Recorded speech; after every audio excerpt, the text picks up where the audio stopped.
Devant les élus du peuple à l'Assemblée nationale, le Premier ministre Anatole Koné-Makosso a expliqué lors de cette séance des questions d'actualité les causes du drame survenu au stade d'Ornano. Selon lui, toutes les dispositions sécuritaires étaient prises pour une bonne organisation du processus de recrutement aux forces armées congolaises. Hélas, l'insistance des jeunes à déposer les dossiers a causé un malheur. Les opérations d'enregistrement et de recueil ont commencé à 8h30 et ont pris fin à 15h30.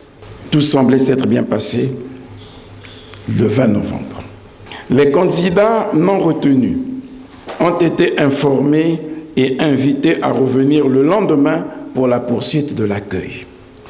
Ce message n'a pas été entendu par nos jeunes.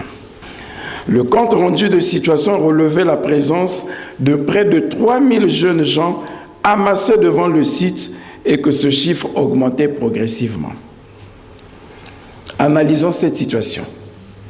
Il avait été décidé de renforcer et de réarticuler le dispositif et d'augmenter par conséquent le nombre de guichets d'enregistrement.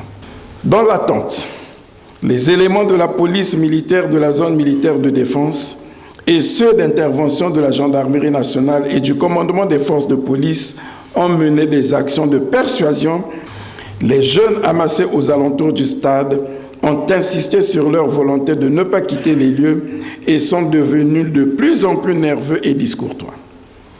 C'est ainsi qu'aux environs de 23 heures, certains ont forcé le passage au portail principal et d'autres ont escaladé le mur, provoquant ainsi une bousculade violente qui a conduit à des chutes et piétinements de certains d'entre eux.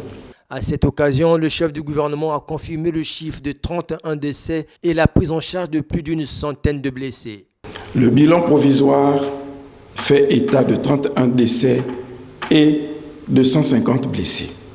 Le gouvernement, à travers la cellule de crise, a chargé le ministère en charge des Affaires sociales de coordonner l'action de solidarité, d'aide et de soutien aux blessés ainsi qu'aux familles éprouvées.